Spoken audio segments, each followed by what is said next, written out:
Bismillahirrahmanirrahim. Assalamualaikum warahmatullahi wabarakatuh. Selamat siang, mahasiswa-mahasiswi semester 1 dengan mata kuliah Matematika Dasar hari ini yaitu tanggal 1 Oktober 2020. Oke, kemarin kita sudah membahas banyak tentang materi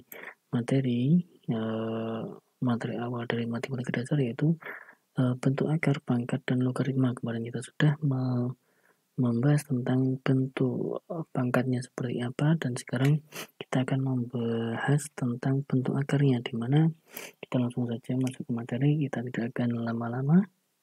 Untuk bentuk akar, yang pertama itu bilangan rasional dan bilangan irasional. Bilangan rasional adalah bilangan yang dapat dinyatakan dalam bentuk A per B, dengan A dan B bilangan bulat dan B tidak sama dengan 0.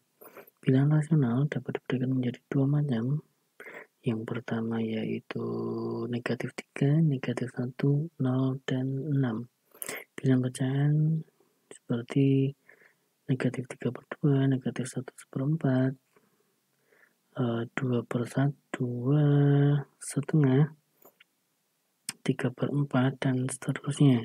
Ciri-ciri bilangan rasional yaitu yang pertama, bilangan desimalnya terputus atau terbatas.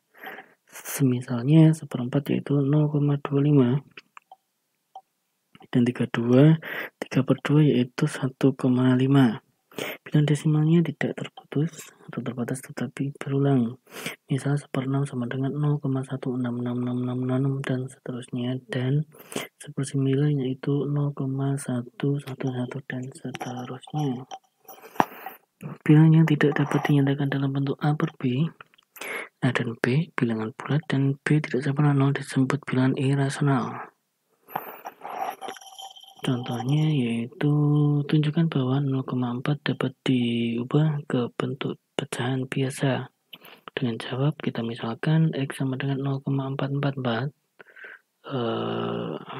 Kita kalikan kedua ruas dengan 10, yaitu kita komanya mundur 1, yang didapat yaitu 10 kali X sama dengan 4,444, dan mengurangkan 10X dan X, diperoleh bahwa 10X sama dengan 4,44 dikurangi X sama dengan 0,44.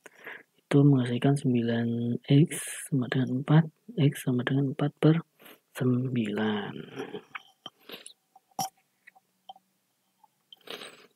Pengertian bentuk akar. Bentuk-bentuk akar 2, akar 5, dan akar 11 disebut dengan bentuk akar, yaitu akar suatu bilangan yang hasilnya bukan bilangan rasional.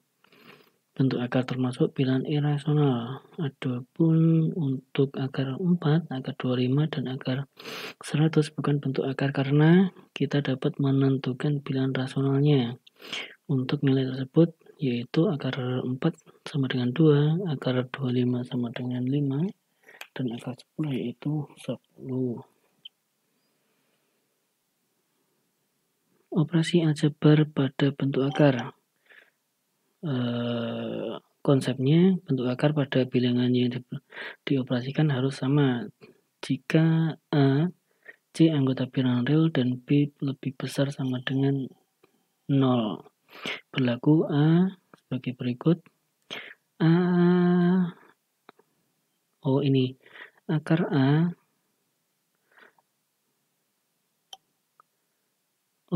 ini bacanya A kali akar B plus C kali akar B sama dengan dalam kurung A plus C sama dengan A akar B. A kali akar B negatif C kali akar B sama dengan A dikurangi C dikali akar B. Untuk perkalian dan pembagian, perhatikan kembali pengertian akar pangkat 2 sebuah bilangan, yaitu akar A sama dengan B itu sama juga dengan B pangkat 2 sama dengan A untuk A dan B lebih besar sama dengan 0. Berdasarkan definisi di atas, berlaku sifat-sifat berikut, yaitu berlaku sifat-sifat nomor 1, 2, dan 3, di mana akar A pangkat 2 sama dengan A itu sendiri, akar A dikali akar B sama dengan akar A kali B. akar A per akar B sama dengan akar dari A per B. Nah, ini tugas kalian yaitu membuktikan untuk definisi sifat-sifat 1, 2, dan ketiga. Silakan kalian searching di Google banyak. Berdasarkan sifat-sifat di atas, dapat diturunkan sifat-sifat berikut, di mana yang pertama yaitu A akar B kali C akar B sama dengan AC akar B kali D. Yang kedua yaitu A akar B per C akar D sama dengan A per C akar dari B per D. Secara lebih luas, sifat-sifat berikut dapat ditampilkan sebagai berikut. Nah, ini nanti kalian bisa baca sendiri di rumah. Nanti filenya saya kasih. Oke. Sebagai contoh yaitu sederhanakan bentuk akar dari 3 akar 5 dikurangi 2 akar 2 kali akar 2 ditambah akar 5, di mana ini perkalian silang, di mana dari seperti biasanya X1 kali X2, X1 kali X2 itu loh. Oke. Jadi ini disilangkan 3 akar 5 dikali akar 2, 3 akar 5 dikali akar 5, dan diperolehlah ini yaitu 3 akar 10 ditambah 3 kali 5 negatif 2 dikali 2 dikurangi 2 akar 10, dan hasilnya yaitu 11 ditambah akar 10. Mengubah bentuk akar ke bentuk penjumlahan akar, yaitu dengan rumus bentuk akar, di mana akar A plus minus 2 akar B dapat diubah menjadi akar C plus minus akar D, dengan A sama dengan C plus D dan B sama dengan C kali D.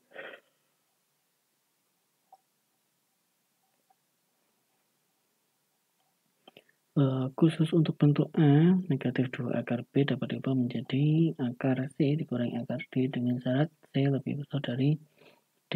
Dengan contoh yaitu sebagai berikut, tentukan bentuk penjumlahan dari bentuk akar 7 plus 2 akar 12, di mana 7 plus 2 akar 12 sama dengan akar dari 3 plus 3, 3 ditambah 4 plus 2, 3 ditambah 4, sehingga dapat diperoleh yaitu akar 3 ditambah akar 4, sehingga terjadilah 2 plus akar 3.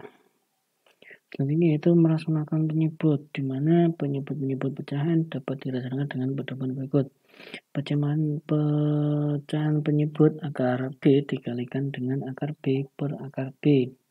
Penyebut dengan A plus akar B dikalikan dengan A negatif akar B per A negatif akar B.